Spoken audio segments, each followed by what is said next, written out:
Assalamualaikum warahmatullahi wabarakatuh. Perkenalkan, nama saya Feni Pramesti, NIM 1910505026, Prodi D3 Radiologi. Di sini saya akan menceritakan sekilas tentang tokoh panutan Muhammadiyah, yaitu Kiai Haji Ibrahim. Latar belakangnya, Kiai Haji Ibrahim lahir di Yogyakarta pada tanggal 7 Mei 1874 dan meninggal di Yogyakarta pada tanggal 13 Oktober 1932 pada umur 58 tahun. Ia adalah Ketua Umum Muhammadiyah yang kedua yang menggantikan Kiai Haji Ahmad Dahlan. Kiai Haji Ibrahim adalah putra dari Kiai Haji Fadil Rahmaningrat, seorang penghulu hakim negeri Kesultanan Yogyakarta pada zaman Sultan Sri Hamengkubuwono, dan ia adalah adik kandung dari Nyai Ahmad Dahlan. Kiai Haji Ibrahim adalah ulama yang hafal Al-Quran atau hafiz, ahli seni baca Al-Quran atau qiraat, serta mahir dalam bahasa Arab. Pada periode kepemimpinannya, cabang-cabang Muhammadiyah banyak didirikan di berbagai tempat di Indonesia. Sedangkan dari sisi keluarga, Kiai Haji Ibrahim dilahirkan di Kampung Kauman, Yogyakarta pada tanggal 7 Mei 1874.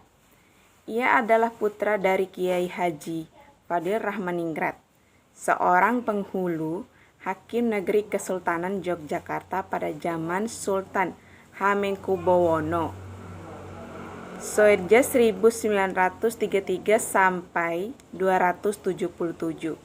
Ia merupakan adik kandung Nyai Ahmad Dahlan. Ibrahim menikah dengan Siti Majidah binti Abdurrahman alias Jojo Taruno atau Soerja 1933 atau 228 pada tahun 1904. Pernikahannya dengan Siti Majidah ini tidak berlangsung lama karena istrinya wafat. Kiai Haji Ibrahim kemudian menikah dengan Moesinah, putri bungsu dari Kiai Haji Abdul Rahman dan adik kandung dari Siti Majidah. Moesinah berusia cukup panjang, yaitu sampai 108 tahun dan meninggal pada 9 September 1998. Kiai Haji Ibrahim wafat dalam usia yang masih sangat muda, 46 tahun, pada awal tahun 1934 setelah menderita sakit agak lama. Di dalam bidang pendidikan, pada masa kecil Ibrahim dilalui dalam sebuah asuhan orang tuanya dengan diajarkan mengkaji Al-Quran sejak usia 5 tahun. Ia juga dibimbing memperdalam ilmu agama oleh kakak tertuanya sendiri, yaitu Kiai Haji M. Nur. Ia menunaikan ibadah haji pada usia 17 tahun dan dilanjutkan pula menuntut ilmu di Mekah selama lebih kurang dari 7-8 tahun.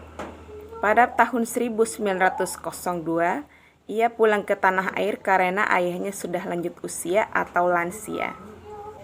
Setibanya di tanah air dari menuntut ilmu di Mekah, Kiai Haji Ibrahim mendapat sambutan yang baik dari masyarakat dan banyak orang mengaji kepadanya. Pengajian yang diasuh Kiai Haji Ibrahim memakai metode sarogan dan weton. Sarogan adalah mengaji dengan diajar satu persatu, terutama untuk anak-anak muda yang ada di Kauman pada saat itu. Sedangkan weton adalah kiai membaca, sedang santri-santrinya mendengarkan dengan memegang kitabnya masing-masing. Sebelum Kiai Haji Ahmad Dahlan wafat, ia berpesan agar kepemimpinan Muhammadiyah sepeninggalannya diserahkan kepada Kiai Haji Ibrahim. Kiai Haji Ibrahim termasuk orang yang cerdas, luas wawasannya dalam ilmuannya, dan disegani. Ia adalah seorang penghafal, hafiz Al-Quran dan ahli qiraah, serta mahir dalam berbahasa Arab. Sebagai orang Jawa, ia sangat dikagumi oleh banyak orang karena keahlian dan kefasihannya dalam menghafal Al-Quran. Menurut catatan A.R. Fakhrudin 1991, pada masa kepemimpinan Kiai Haji Ibrahim, kegiatan-kegiatan yang dapat dikatakan menonjol, penting dan patut dicatat. Ada beberapa. Yang pertama, pada tahun 1924, Ibrahim mendirikan Fons Dahlan yang bertujuan untuk membiayai sekolah untuk anak-anak miskin. Pada tahun 1925, ia juga mengadakan khitaman massal. Di samping itu, ia juga mengadakan perbaikan badan perkawinan untuk menjodohkan putra-putri keluarga Muhammadiyah. Dakwah Muhammadiyah juga secara gencar disebarluaskan ke Jawa. Yang kedua, pada periode kepemimpinan Ibrahim, Muhammadiyah sejak tahun 1928 mengirim putra-putri lulusan sekolah Muhammadiyah. Pada periode kepemimpinan Ibrahim, Muhammadiyah sejak tahun 1928 mengirim putra-putri lulusan sekolah Muhammadiyah.